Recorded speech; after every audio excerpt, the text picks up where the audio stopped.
Nous sommes ici donc à la base fédérale de plongée d'Hendaye, qui est un outil géré par le comité régional subaquatique Nouvelle-Aquitaine, dépendant de la Fédération française d'études et de sports sous-marins. La structure existe depuis la fin des années 70. Au tout départ, elle avait été créée et montée à Cibourg. Elle a déménagé en 1993 à Hendaye, déjà parce que le port venait d'être construit, donc le nouveau port de plaisance. Donc il y avait un accueil beaucoup plus confortable pour la structure.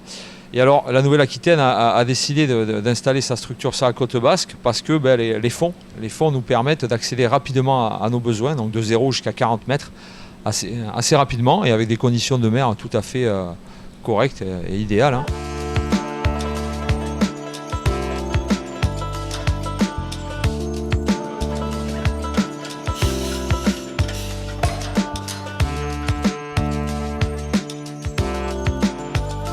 Alors son cœur de métier, c'est la formation à tous les niveaux de plongeurs, de débutants jusqu'au monitorat, et jusqu'au formateur de formateurs. On fait de la formation de moniteurs d'État, donc de moniteurs professionnels. On sert aussi de base logistique pour la réception de groupes, de clubs venant de l'intérieur des terres, de toute la Nouvelle-Aquitaine et même d'autres régions françaises. On fait aussi des activités depuis peu.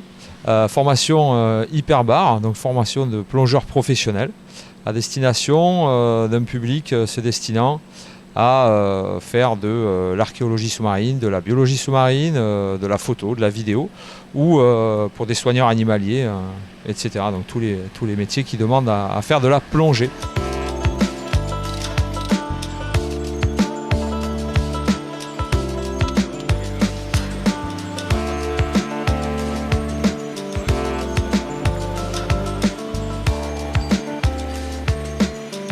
Alors la SNSM est un organisme important dans le sauvetage maritime. La SNSM est une association qui regroupe un grand nombre de stations sur tout notre littoral français, métropolitain, mais également d'outre-mer. Basée l'association sur le bénévolat des sauveteurs, c'est important de le signaler, et qui a pour mission principale la sauvegarde de la vie humaine en mer. Alors les missions sont effectivement différentes. On a le sauvetage à partir des supports navigants.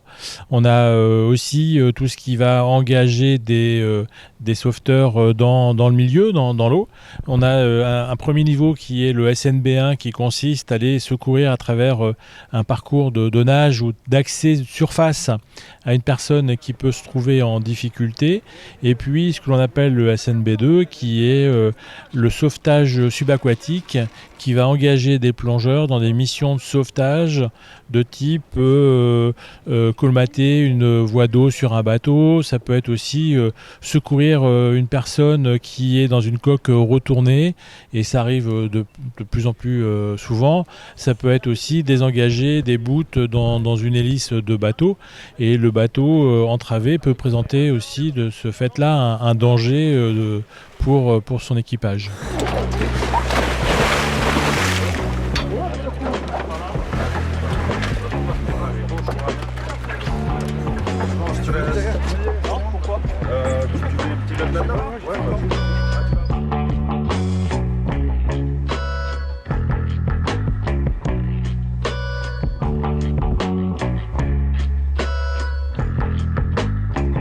Un sauveteur va suivre différentes étapes dans sa formation. Il va devoir acquérir un certain niveau de plongée pour maîtriser les techniques liées à la plongée sous-marine. Il doit impérativement maîtriser toutes les bases, les fondamentaux de la plongée.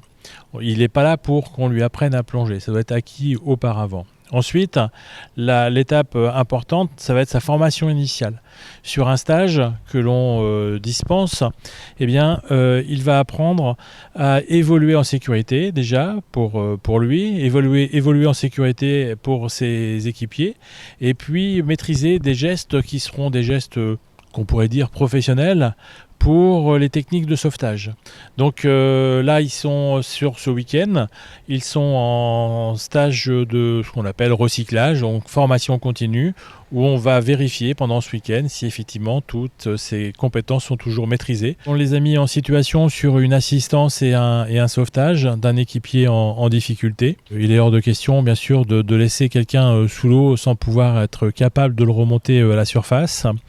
Ensuite, le deuxième exercice consistait à évoluer sur un fil guide sans vision, c'est-à-dire avec un masque occulté. Le deuxième, lui, peut voir et il assure la sécurité de son équipier.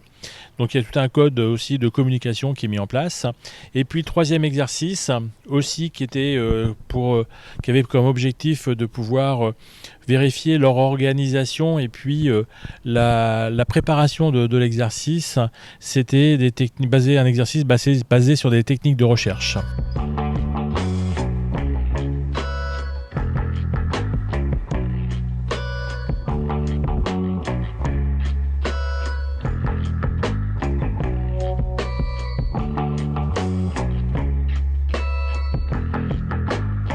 Pour nous, c'est une grande première, cette première formation SNSM qui va être aussi la première d'une longue série de formations. On va mettre en œuvre ici, sur la base fédérale d'Hendaye, une formation de classe 1 mention B.